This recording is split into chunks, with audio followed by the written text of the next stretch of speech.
Welcome to Election 2025, Canadian Unity in Crisis. My name is Tasha Kheiriddin, and I am a politics columnist with the National Post and co-author also of the Political Hack newsletter. If you have not subscribed yet, please do.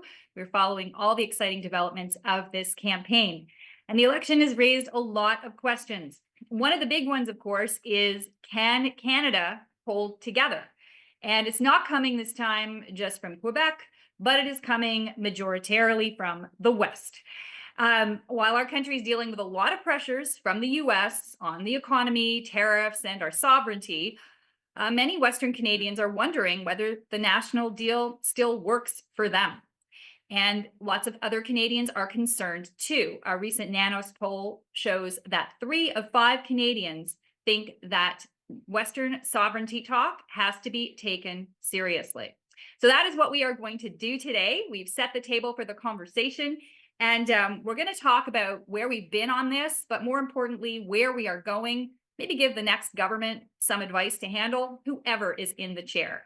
And to do that, we have an amazing panel of both East and West. We have Frank McKenna and Gary Marr, who will be leading this conversation. Frank McKenna, of course, is the former Premier of New Brunswick, former ambassador to the United States, and currently deputy chair of TD Bank. He's been a longtime proponent of national unity and also of the Energy East pipeline as a way to tie our country together. Gary Marr is the former Alberta Minister of Intergovernmental Relations, Alberta's representative in Washington, D.C., and currently the president and CEO of the Canada West Foundation. Now, of course, it's not just about our 2 guests, it's also about you. We would love to have your questions for our 2 commentators today. So we've had some terrific ones already sent to us by readers, but you still have the chance to weigh in during this broadcast. You can do so by pressing the Q&A button, which is on the far right of your screen. Your question will be sent directly to us. And you can also, if you're having any technical issues, just press the help button, which is at the bottom right corner of the webcast page. So let's get into it. Gary, I'm going to throw this one to you because you're sitting in the chair in Western Canada.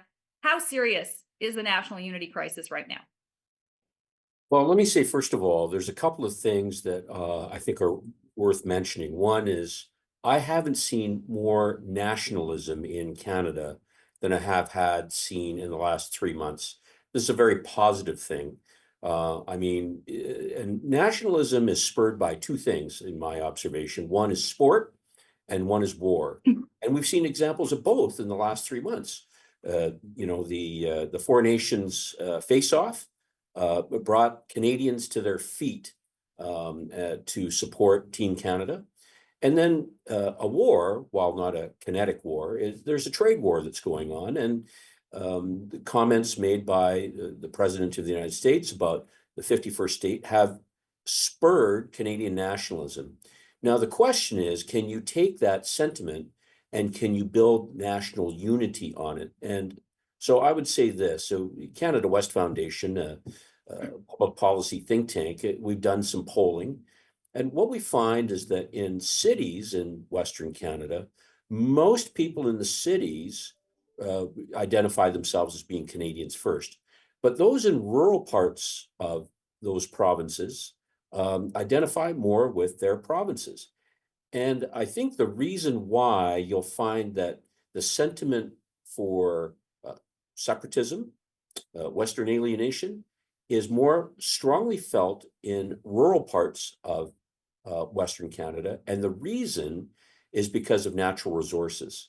And so I think that it's fair to say that our natural resources, our forests, our natural gas, our oil, our mining, our fisheries are mostly found in rural parts of Western Canada. And the consequence of that is that while there is great economic power in Western Canada, there isn't the same kind of political power. And the consequence is that people feel that they are not being respected because of federal intrusions into provincial jurisdictions on natural resources. They're being thwarted with laws that prohibit the ability to move what we have in Western Canada to marketplaces other than the US. We need, we need trade corridors and infrastructure that moves east and west and not just, and north and not just south.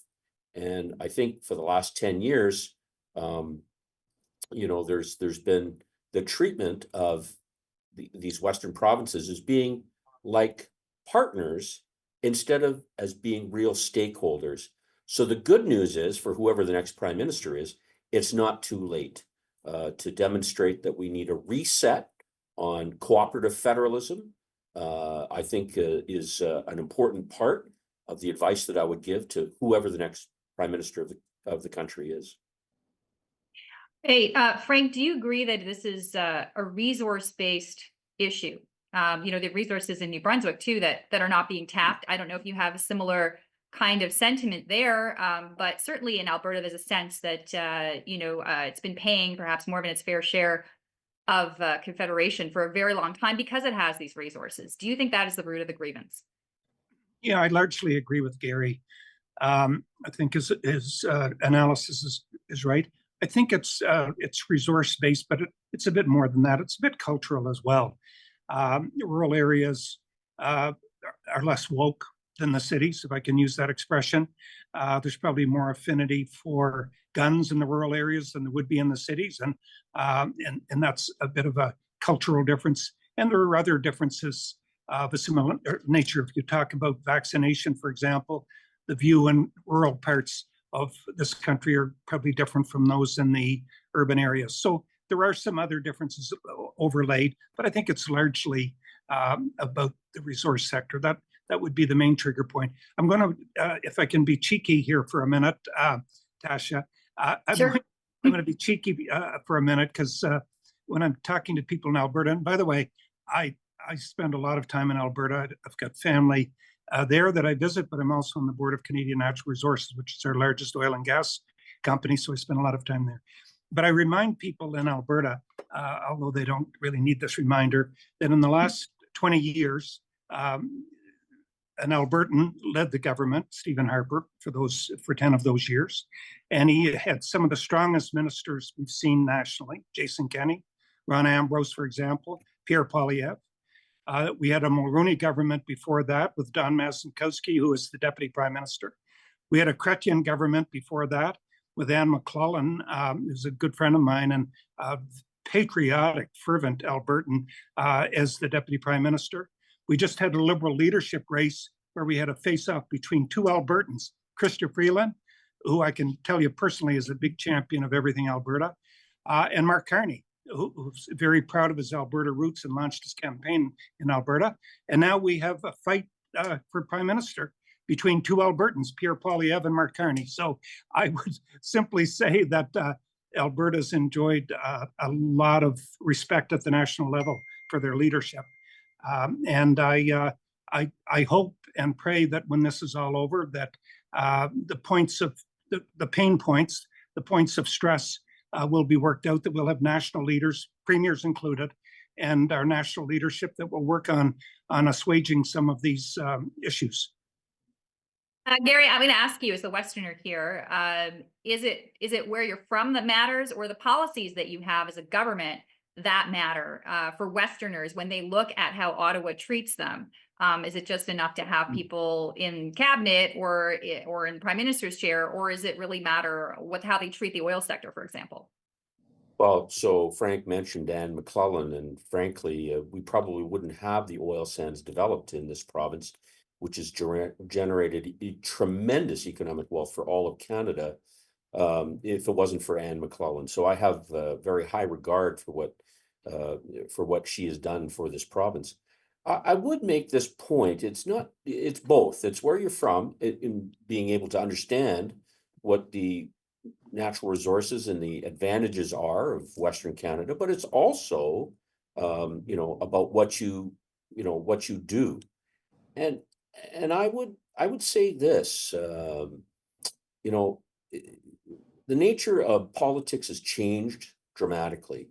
In the times of Jean Chrétien and Stephen Harper and Mr. Mulroney, they had national visions, and they wanted Canadians to vote for a national vision. And I think Mr. Chrétien felt that it was very important to have, the interests of the West put in. That's why people like Ralph Goodale were so important, pivotal part of his cabinet. I think that Mr. Mulroney had the same view. That's why somebody like Don Mazinkowski, the Deputy Prime Minister of the day, was incredibly important. And the result is that you had legitimacy as a national government because you represented the whole country and not a narrow sliver of the country. And the result of that is that every MP in caucus had to put a little water in their wine. You don't get everything that you want, but you compromise. And that's how a nation works. Today, I would say that leadership is now more like fellowship, and political parties are in the vote maximization game. And the consequence of that is that people really focus, political parties focus on the more than 50% of Canadians that live in the corridor that you would find when driving from Windsor, Ontario to Quebec City. And if you're in the business of vote maximization for the sake of power, then the interests of the country as a whole don't have the same kind of toing and froing and compromise that we really need in a modern Canada, because it is a very diverse country, from New Brunswick to British Columbia. There's a lot of different things in between in terms of our people, our natural resources, our economic drivers, our industries, our geography. And we need to find a way to bring it all together. And that's the opportunity and also the challenge for the next PM of Canada. Yeah, on that point, Frank, I know you're a champion of Energy East, as I said earlier. Are pipelines the unifier? Could they unify the country? And if so, how do we get the political will in places like Quebec, for example, that have been resistant to Energy East to say that, yeah, it's a go? Yeah, it's a spectacular question. And people have to understand, first of all, why pipelines are so important. I don't think we've done a very good job of that. In the last 10 years, we have lost $60 to $80 billion of Canadian wealth to the United States of America because we have not been able to get the appropriate economic rents for our resource. Any Canadian, I think, properly instructed would say, well, that's not acceptable. Let's do something about it. So people have to understand that. Secondly, we have to understand the only reason why Trump feels he's got his foot on our throat is because we do have a bit of a trade discrepancy with the United States, not large, but we do have a bit of a discrepancy. And that's all around the massive amount of natural resource that we send to the United States, which they turn around and exploit and turn into other jobs. So it's really critically important that we trust but diversify, that we continue to have the United States as being our best relationship, but that we have other relationships around the globe where we can end up maximizing the resorts. So speaking specifically of these projects, I do believe that they have the potential to be unifying, the same way that our railroad system and our highway system, even Trans-Canada Trails, has been a unifying part of Canada. All of these have been tough to do, and they've all taken a lot of political, I would say, political capital. So let's just look at the pipelines quickly. Energy East, obviously, I devoted a lot of my life to that. That's probably the more difficult project, not just because it goes through Quebec, although that's part of it, but the economics of it. Previously, we had unused pipeline capacity with TransCanada that could be converted into an oil pipeline to as far as Quebec. So we literally ended up having half the job done. So that project would be more difficult today. I'm not saying it's impossible. I'd like to see it happen. The low-hanging fruit is TMX. And TMX was built with a lot of money. In my view, all that money will be returned in spades, in addition to the narrowing of the differential that goes along with it. But in the case of TMX, a lot of people don't know, and it's important for me, I think, today to state it. It was really designed to get oil out of the US basin into Asia to give us an alternative market. 60% of the oil going through that pipeline still goes to the United States of America. contributing to our trade imbalance. It goes to California now, Alaska, or Washington State. So we have to find a way to divert more of that oil to other markets, not because we don't love the Americans, we have great relationships, but because we need leverage.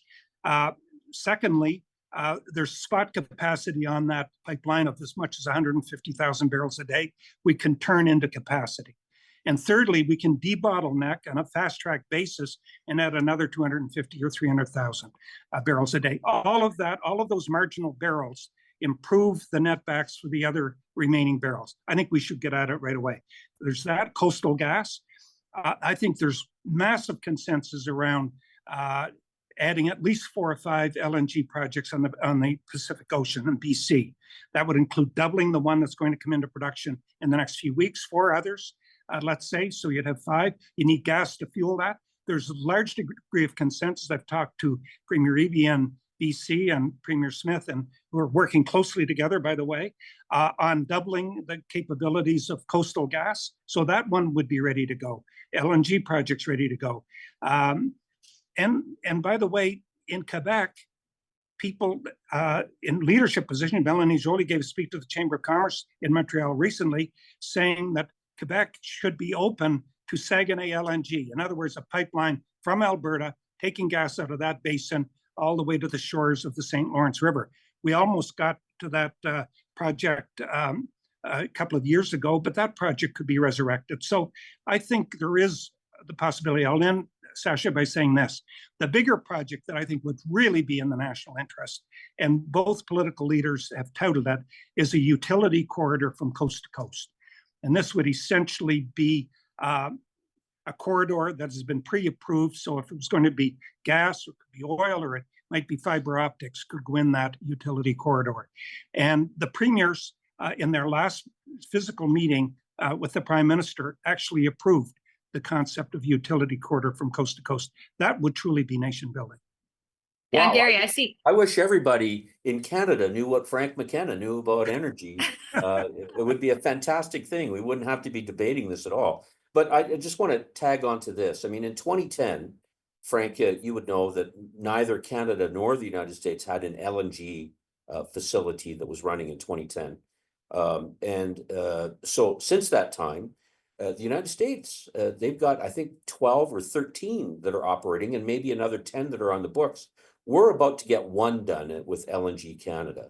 And I think the point to make there is that we're exporting jobs to the United States in a pipeline.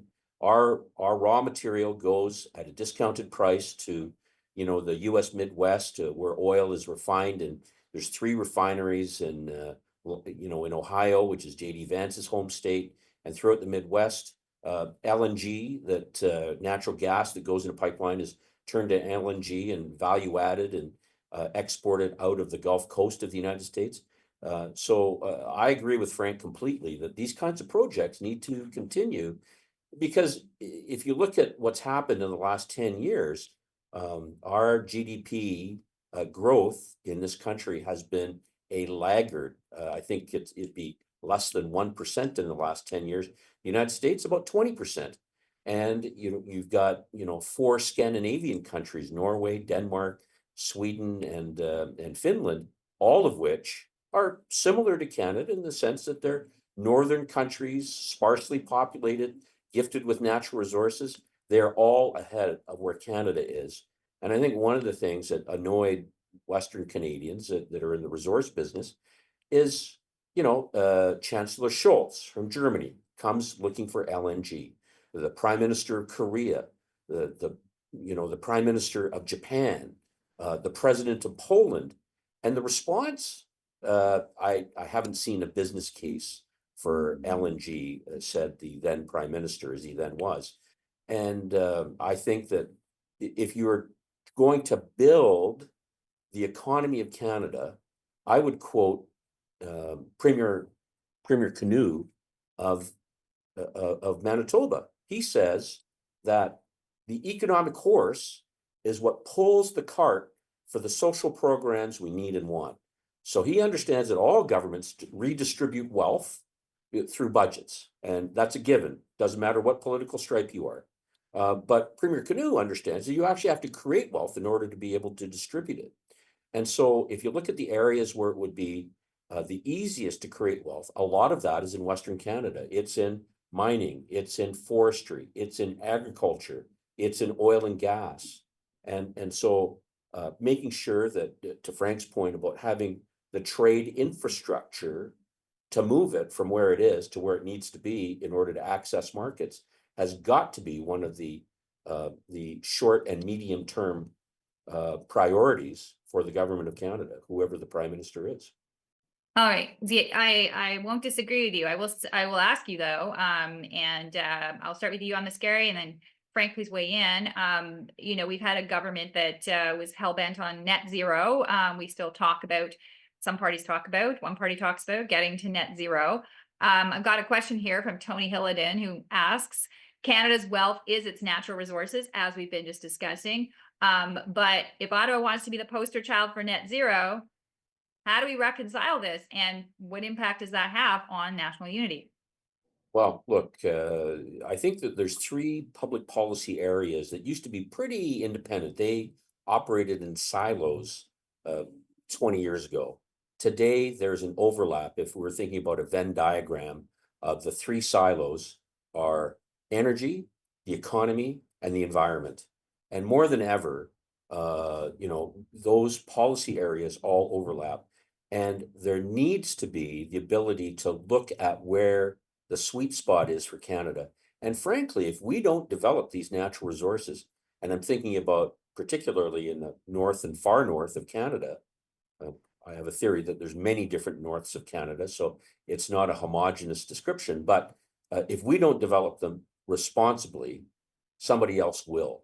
And so I think it's important to note that our biggest trade partner, as Frank has said, you know, because of our geography, the US will always be our most important trade partner.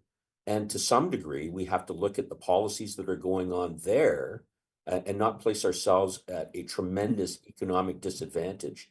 That is part of the reason why capital has fled Canada and found a place in the United States in the last 10 years.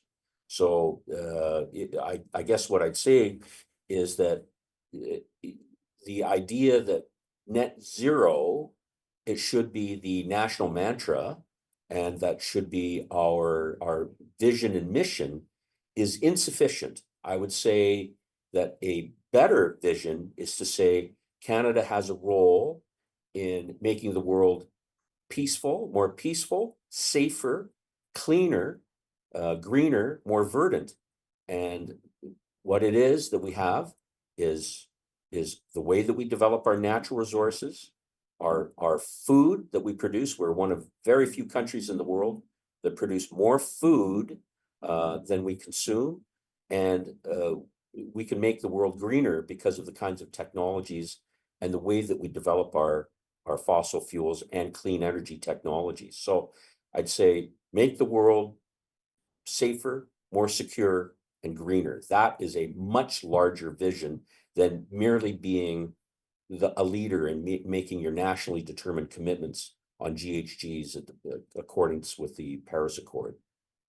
Frank, do you think that would satisfy sovereignist voices, both out west and also in Quebec? And also, I'm wondering how you think that would be received by our friends in Washington, because their president claims he doesn't want anything from Canada, but we have a lot, as Gary just said, that the US does need. And maintaining that relationship is going to be the biggest challenge, in addition to national unity, for the next Prime Minister.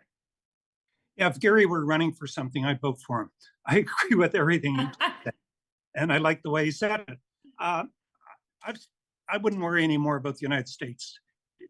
Trump will be gone someday. The relationship will resume. We can't change our geography. Our neighbor will be our neighbor. We'll figure it out. But in the meantime, we have a chance to create our own destiny and to be very good, and I think a leader in the world at that. I've got you might say I've got an inherent conflict. I'm chairman of Brookfield. We're the largest renewable company in the world, Brookfield Renewables. At Brookfield Asset Management, we're the largest pipeline owner in the world. And yet I don't think there is a contradiction at all, because I think that in Canada uniquely, we can coexist. Alberta, for example, has more scientists working on clean technology than almost any place in the world. There are 1,000 companies producing clean tech in the province of Alberta. I'm a big proponent of the Pathways Project because I think it would give us social license to produce even more oil in the oil patch. I'm a big believer in LNG because it'll displace coal or oil in other parts of the world. We've got to stop being sanctimonious. We've got to stop being the last Boy Scout and be practical and realistic. Yes, Quebec tends to be much more environmentally sensitive, as you can be if your production of resources is mainly from hydropower. And yes, the West is going to be more carbon focused. I would like to see a prime minister run in this country who would bring the two visions together and say, we can be both. We can be a huge producer of energy, which will create the wealth to pay for the programs that we all want. We can also be a world leader in environmental technologies. We cannot rely on Nigeria. We cannot rely on Venezuela or even the United States or Saudi Arabia to do the best job of producing clean technologies. We're much more uniquely placed in Canada to do exactly that. So that is, I think, properly articulated, communicated, and defended. Canadians would buy into that very much. All of the polling shocks me now, but the polling particularly about East-West Pipeline, Energy East, 2/3 of Canadians support it. The idea of putting a pipeline through Quebec, the majority of Quebecers support it. This crisis has given us a unique opportunity, I think, to do things that we could never have done under ordinary circumstances. Yeah, and we may have to do them because I'll throw some numbers at you. I'd like to talk now about separation or separatism and its sort of different incarnations that we're seeing right now. We got some good questions from viewers as well. There was an April report from Angus Reid that found 25% of Albertans, 20% of Saskatchewanians, if I'm saying that right, and 28% of Quebecers would vote yes in a referendum about becoming an independent country. Those numbers would jump to 30% or more in a hypothetical future where the Liberals form government after Election Day. So there is a sense, and we want to drill into some of the politics of this, that perhaps some governments may not handle this issue as well as others. We want to offer advice to whoever wins this election. But Gary, I'll start with you. Do you see a better option for the unity piece depending on who wins? How would Mark Carney handle this, for example, versus Pierre Poilievre? Well, I think both leaders have said important things about what they want to do. I think the concern is whether or not there is authenticity. What they say they want to do sounds good, but can they do what they want to do? And frankly, the issues that the next federal government are going to have to deal with are huge. And I worry about whether there's sufficient bandwidth to deal with all of the above. And I think that one of the things that, Premier Smith has talked about this, and Premier Moe as well, is that the federal government should retreat to its areas of constitutional jurisdiction. And Premier Smith has put out sort of 9 points that she says are critical for Albertans to be content, satisfied that the federal government is moving in the right direction. It would be things like removing, the emissions cap, as an example. It would be removing Bill C-48, which prevents tankers from going off parts of the coast of British Columbia. It would be a renewal of C-69, the Environmental Impact Assessment Act, which has been a huge barrier to getting major projects done in this country. So starting with respect for the provinces, part of that will be respect for what our Constitution actually says. And if we can start with that, then we can have a reset on what cooperative federalism should look like. Now, I don't want to be too much of a geek on this, but going back to the War of 1812, the French, the English, and our First Nations all collaborated to make sure that our country stayed together, and we need to find that muscle memory again to have what was a pre-Confederation cooperation among disparate groups within the country. And we can do that. And in this case, I mean, Jean Charest once said 20 years from now, we might be thanking Donald Trump for making us think about how we can make our economy more resilient, manufacturing things that we should be manufacturing and reducing our reliance upon imports from the United States for things like pharmaceuticals, as an example. We could be doing more to reducing interprovincial trade barriers. I've heard more about that in the last 3 months than I've heard in the previous 10 years combined. Arctic sovereignty and the defense of the Arctic. I've heard more about putting money into our military than I have in the last 20 years combined.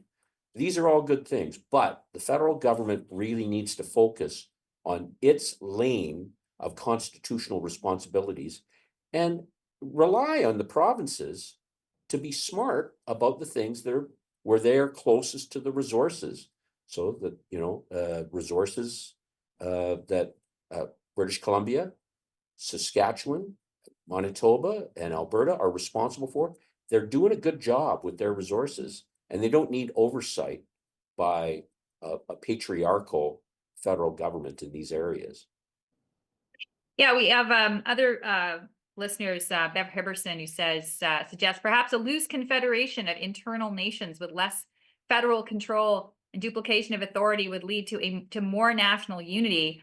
Maybe there is a silver lining in here that we will renew federalism, which takes me, Frank, to a thorny question that hasn't really been addressed that much in this election, and that's equalization, which is supposed to contribute to national unity, supposed to help provinces. And I'm thinking provinces in the eastern part of Canada who are more recipient, and provinces like Alberta who, complain that they maybe give too much, and Quebec gets some, et cetera, et cetera. Do you think that reviving or changing or even scrapping equalization might be a way also to address this issue? And could it actually, if we drop those internal trade barriers, maybe won't be as necessary anymore? Well, I'm certainly a strong proponent of eliminating internal trade barriers. And the fact that the premiers and the prime minister have signed up to that, to me, is a very, very welcome sign of progress. There are pain points in doing that, by the way. And I don't think we've hit those pain points yet. And we're going to need a lot of muscle. In my view, the federal government's going to have to put its shoulder to the wheel on this and push recalcitrant provinces. And the public in the provinces are going to have to push as well if we're going to get this done. This could add 2 or 3% of GDP to Canada. So it's an important thing to get done.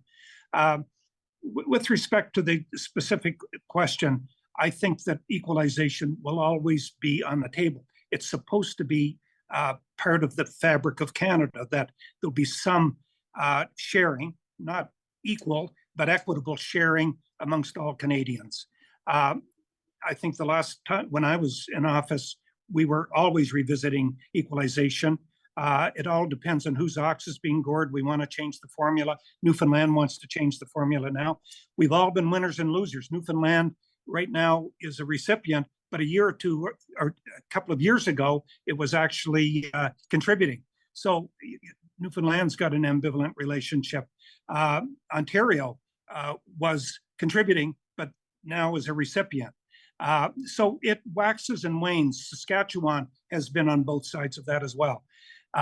It's a complicated formula. And by the way, people need to understand this. There's not a check being written from Alberta or BC or even Ontario to the rest of Canada. It's simply a formula that the national government uses to assign, I guess what you could call it, a compensating check to other parts of Canada so that they can have a comparable or reasonable level of services. It's not a check written by the people of Alberta or by the government of Alberta. That's not the way it all works. So people need to understand that. I'm all for revisiting it. It's always useful to do it. But I can tell you that every time you do that, you'll find out you've got a different set of winners and losers. And of course, those provinces will fight like heck. But it should be a unifying part of Canada. In fact, it was designed to be to be that, to help stitch the country closer together. And by the way, on this country, I'm not a proponent of having a looser federation. I believe even when I was Premier of New Brunswick, I was always proud to say I'm a Canadian first. It's a complicated country. This is an experiment. It's an experiment that the rest of the world watches quite carefully. Different languages, our relationship with First Nations, a huge geography, federal, provincial powers, trying to make all of that work is tough. And we're always inevitably going to end up having pain points. But I can tell you, you look at other people, Brexit, the UK decided they'd be better off on their own. They have huge buyer's remorse right now. And if they could do it, would gladly go back with Europe. The United States is trying to throw barriers up around the United States and cut itself off from the rest of the world. One of the biggest problems we have, Tasha, I'll close on this, is that we're too complacent and take ourselves too much for granted. When I was in Washington, Gary may have found this in Washington as well. It wasn't a day went by that one of the other ambassadors didn't say, "You're the luckiest guy in the world. You represent Canada. Your country's admired. You represent a model for the rest of the world on how to get along." And I don't think, and I would say we do it imperfectly. It's a constant work in progress, but I think overall we've been pretty successful at it. Yeah, we don't always get along though. I wish we did. I wish we did. We're getting along today here in this conversation, but Gary, you know, I want to turn to that piece of who doesn't get along with whom too, because it seems people associate Western separatism with just Alberta, right? So it's Alberta making noise again. But I'm wondering if this sentiment of alienation isn't also felt in Saskatchewan, Manitoba. I got a viewer here who said he doesn't see it in BC, but I'd love you to weigh in on that. How widespread is the sense that Ottawa just doesn't get us? I think it's again, as I said earlier, a big part of where you stand depends on where you're sitting. And if you're sitting in a city, maybe you don't see it. If you're sitting in rural Manitoba, resource-rich parts of a large part of British Columbia, Alberta, in rural Alberta or Saskatchewan, you're going to feel it a lot more clearly. And I'll make this point about how challenging it is to govern Canada. I have a theory that Canada is a nation in spite of its geography.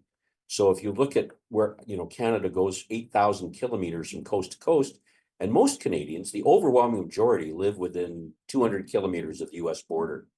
But our geography runs not east-west, it runs north-south. Our trade linkages go north-south.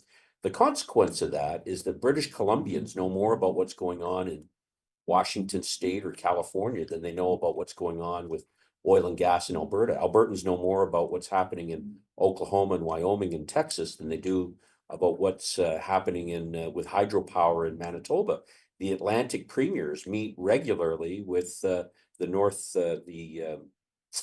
England governors on an annual basis. The people in Ontario know lots about they know lots about the auto sector, but they don't know anything about the cod stocks off the coast of Newfoundland and Labrador.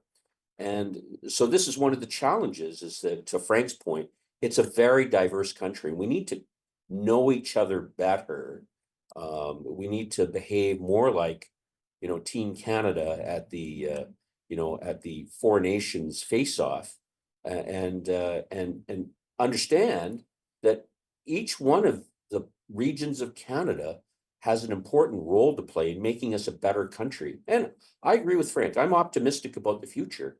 I don't want this time and place in our history where we're being challenged by, the President of the United States. I don't want us to lose what that feels like as we then devote ourselves to doing the things that we can make ourselves a more resilient economy, that we will never be able to wean ourselves entirely off the U.S. Marketplace, but we can make ourselves less dependent upon it. We can make ourselves less dependent on the things that we import from the United States.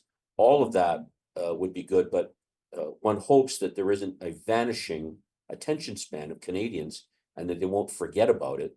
You know, if and when, you know, as Frank says, you know, this time of tumult in the United States will come to pass. I hope he's right about that. But we'll see. We're crossing our fingers. You raise an interesting point, though. You mentioned that every region has its issues, right? However, I think there's a perception that some regions, like Ontario, for example, when their issues crop up, like with the auto industry, Ottawa listens, Ottawa addresses it. Quebec issues around supply management, they make a lot of noise, and Ottawa addresses it.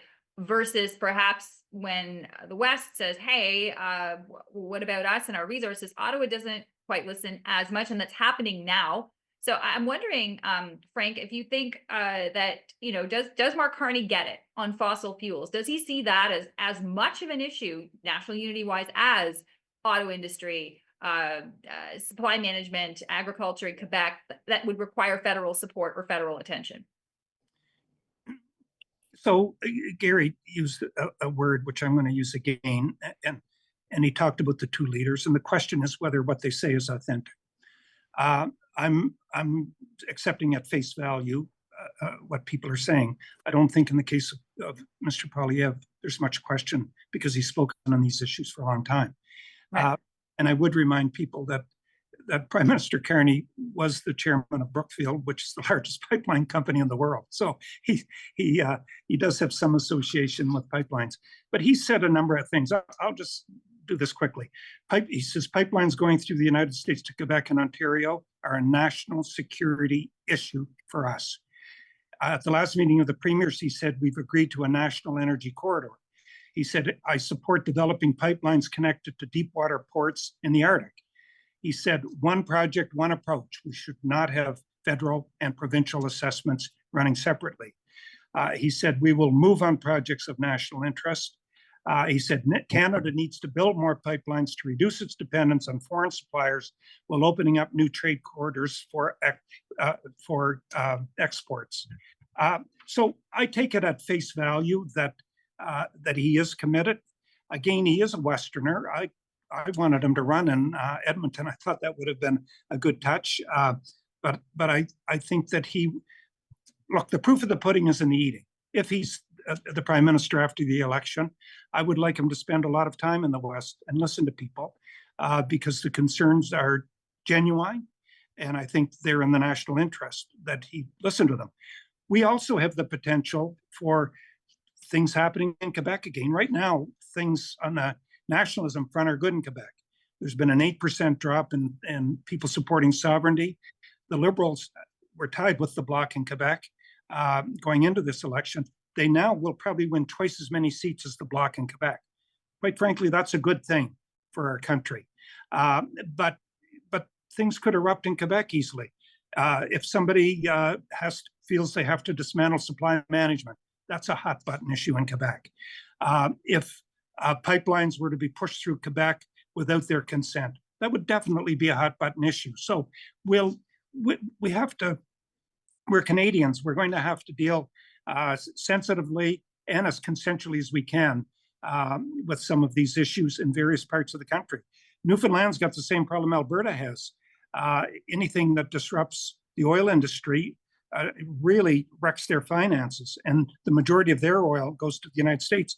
New Brunswick, where I come from, is actually the biggest single export exposed province in Canada. We've got over $12 billion in petroleum products that flow out of New Brunswick to the United States. So everybody's got a pain point, and a good national government, and I think either government will be sensitive to this, will try to be fair and communicative in dealing with the various parts of Canada as we go through this. We cannot let Donald Trump beat us by tearing ourselves apart.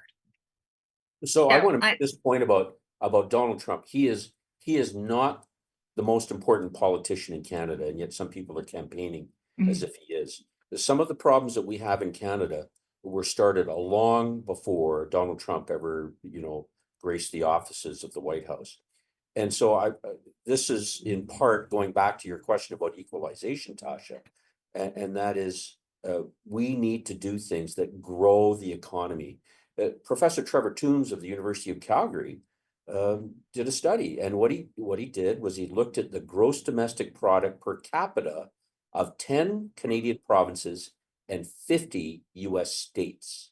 Mhm. And the only province to crack the top 15 was Alberta at 14. And we benchmark roughly against the state of Texas in terms of GDP per capita. Provinces like Ontario and Quebec benchmarked, the two largest provinces in Canada, benchmarked in the 50s. And they benchmark against places like Arkansas and Alabama and Mississippi. And so we really need to understand that the equalization issue isn't as big an issue if all provinces enjoy wealth creation. And that is something that is not easy to do, but is worthy of being a goal for the next federal government. Here. Now, that government's going to have a number of challenges, especially, I think, if it is in a minority situation. I'd like to float a hypothetical by both of you. If you had a minority government, either liberal or conservative, the Bloc Québécois would very much like to see that scenario. Monsieur Blanchet has already said that he thinks Mark Carney's won the election, and so you can vote Bloc. It's safe now, vote Bloc, so you give us voices. The idea being to play the role the NDP has been playing for the last 3 years with the current government. So I'm wondering, and I'll start with you, Frank, on this first. How dangerous is that for national unity? A scenario where you've got perhaps a central, let's say the Liberals get in, seen as more central Canadian if they don't have a lot of Western representation, and the Bloc is making a lot of demands. How would the West see that? Or vice versa, if Pierre Poilievre gets in, how would he handle the Bloc and its demands when his base in Alberta may not like to hear what they have to say? Yeah, so Tasha, flat out, I don't want to see a minority government. Whether it's liberal or conservative, I want to see a strong majority so that the country can be unified and stand up to the challenge coming at us from south of the border and do the things that Gary's talking about, growing the pie in Canada. We're negligent, almost criminally negligent at taking everything for granted in this country and not maximizing the potential that we have. And it's going to require some hard decisions, but a majority government is necessary for that to happen. Should we have a minority, a lot of it will depend on the math. If it's a strong minority government, I think they can effectively function as a majority government for the first couple of years. I don't think the Bloc or the NDP have either the resources or the political will to go back to the polls again quickly. I don't think the country would put up with it. So I think there's going to be a lot of latitude if it's a reasonably strong minority government to get stuff done. I was going to say a word that you can't say on air. To get starts with S. Starts with S, right? Yeah. To get stuff done. If it's a really weak minority government, I don't think it's healthy for the country at all, because I don't think we can do the hard things we have to do. Having said that, I think there is enough consensus that we can do some things. Both Poilievre and Carney have talked about reducing taxes. I think there may be a difference in how much, but we can reduce taxes. I think the capital gains inclusion tax rate, we can consider that checked off. That'll be looked after. The end of the carbon tax be looked after. I think the idea of an energy corridor, there's consensus around that. Interprovincial trade barriers, consensus around that. So there are a number of things that we can get consensus on and do, but not all of the hard stuff can be done. All right. Well, Preston Manning has gone so far as to say that electing Mark Carney would be a danger for national unity. Gary, is he exaggerating? What is your thought? Well, I think that there are some Canadians that would support what Mr. Manning has said, but they are a small minority.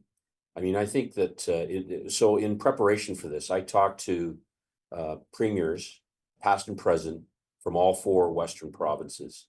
And, they've seen the data that you've seen.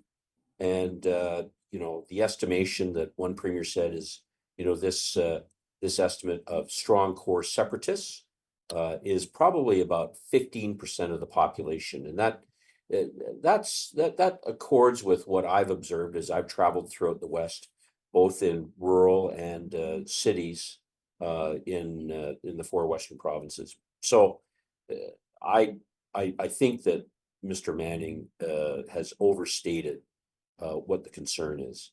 Now, having said that, the frustration is real. There is some frustration that borders upon anger, and that's real. It should not be discounted.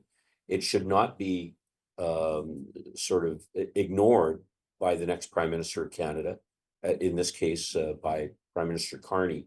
But in order to have a country that moves forward, we've got to show respect for the views of all Canadians, some of whom do not see themselves reflected in the priorities of the country. And, we talked about the auto sector. The federal government put a 100% tariff on Chinese EVs in order to support the auto sector in Ontario.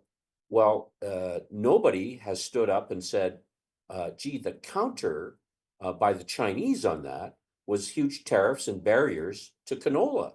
And so I think that it shows in some sense a rather cavalier attitude towards the economic interests of Western Canada. You go ask, I asked a grain farmer in Saskatchewan, I said, what are you doing? He says, I'm not planting canola, I'm planting canary seed. I had no idea what canary seed was. What is canary seed? Well, you feed canaries with it. Some right here. Yeah. It's going to grow. It's going to grow canaries. That would be interesting. I eat it every day. So, but you also feed canaries, and I guess this is a big thing in Mexico. So, Western Canadian farmers are feeling the pinch from decisions that are being made to support industries in Ontario, and there's got to be a way of being able to ensure that we mitigate those impacts on agriculture and take away what I call the asymmetrical federalism that we sometimes have in this country. So as an example of that, there's a tanker ban on oil tankers off of the coast of British Columbia, although it doesn't stop tankers from going there because tankers from Alaska go through those same waters. It's just that we don't export out through Prince Rupert because of this tanker ban. But there's no corresponding tanker ban off the east coast of Canada. There's upcoming a moratorium on salmon fish, on salmon farms on the west coast of British Columbia. There's no corresponding ban on salmon farms in eastern Canada. And so those are 4,800 jobs that which are largely First Nations jobs off the coast of British Columbia. And contrary to the advice given by DFO marine biologists, that salmon fishery is set to close in, I think, 2027. And so these are the kinds of things that, that are bugbears for Western Canadians. It's not just Alberta. So you'll find it throughout. In fact, one of the most vociferous people was a former premier of British Columbia, who told me about the angst and anger that's growing in many parts of British Columbia vis-a-vis the way that they've been treated by the federal government in the last 10 years. Now we know, I was going to say this isn't a new phenomenon, and there have been also previous governments before the current one that have ignored priorities from the West, from different provinces. Difference though today is they have a potential dance partner in the United States with talk of annexation coming out of Mr. Trump, and even apparently in his conversation with Mark Carney, we just learned that those words were also mentioned there. So he hasn't given up on that idea. And I'm wondering, Frank, I'll go to you on this, how you think that changes the dynamic, and that, that Ottawa now really has to take this more seriously because we're the West, any province is there to say, we want to go our own way. They might have an open door south of the border. Well, if you remember that there's substance, but there's also communications issue. Remember that movie Cool Hand Luke? What we have here is a failure to communicate. And there is, to some extent, a failure to communicate. I'm very familiar with the canola situation.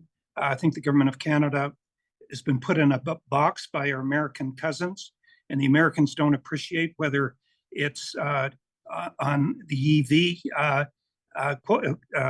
tariffs that we put up, or whether it was on capturing a Chinese national for them at Vancouver Airport. The price we paid to be their friend is a pretty substantial price. And I think when we're negotiating with the United States, we should be putting that on the table, along with guns across the border and migrants coming north and crystal meth and everything else. And I say failure to communicate. I'm familiar with the pain that the canola farmers are experiencing, but you're probably not familiar with the fact that our lobster fishermen are also embargoed by China, and substantively, it probably has more impact than what you're experiencing out west. Both are impactful.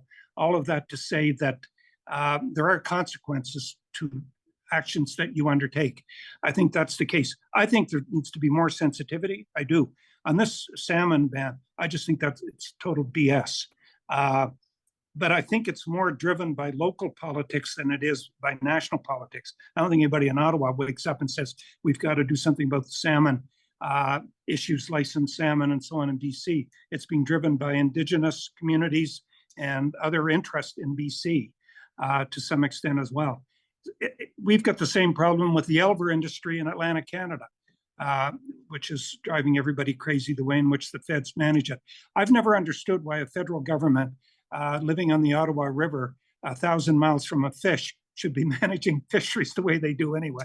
It doesn't make a lot of sense. All of that to say, Tasha, directly, I think that I'm hoping after an election, either leader will show more sensitivity. Look, Justin Trudeau was a lightning rod, and he brought it on himself. And it wasn't just in the West either, it was across the country. And I think we've outgrown that particular personality, and we want change, and we want a government that's going to be communicative and responsive and sensitive to concerns wherever they are across the country. I'm hoping that's what we end up getting. Country deserves it, and I'm hoping that's what we end up getting. And it shouldn't matter what your political representation is. I was lucky in New Brunswick, I had all the seats, so it wasn't as if I could be nicer to one seat than another seat, because we were all on the same side. I would like the country to be treated like that after this federal election. Wake up the next morning and say, I've got all the seats. Now, how do I look after them? That would be something. We're rubbing up against the clock here. I want to ask a question, another viewer question here. Harold Bergman asks, how big a problem is Quebec's lack of concern for the rest of Canada? We haven't touched as much on Quebec separation, but Gary, people out west look at that. What is your view? How would you answer Harold?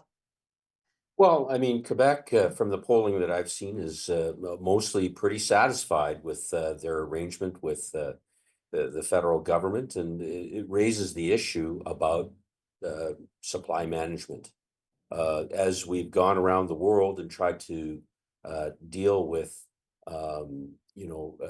trade agreements with other parts of the world, often our adherence to supply management, which is so strongly supported by Quebec, is one of the barriers. So I would say to our viewer that at some point we're going to have to look at what it would cost to pay out supply management. I don't think we should make a decision on supply management without farmers being involved, but at some point we have to look at what would it cost to pay out for those quotas and compare that to the benefit of expanding our trade with other parts of the world. So, And I'm sure that will be one of the questions that our new prime minister, whoever he is, we know it's a he at least, is going to be having to deal with their next mandate and discussions with the U.S. Unfortunately, gentlemen, we could talk all day, but we are out of time. I want to thank Frank McKenna and Gary Marr for giving us so much insight today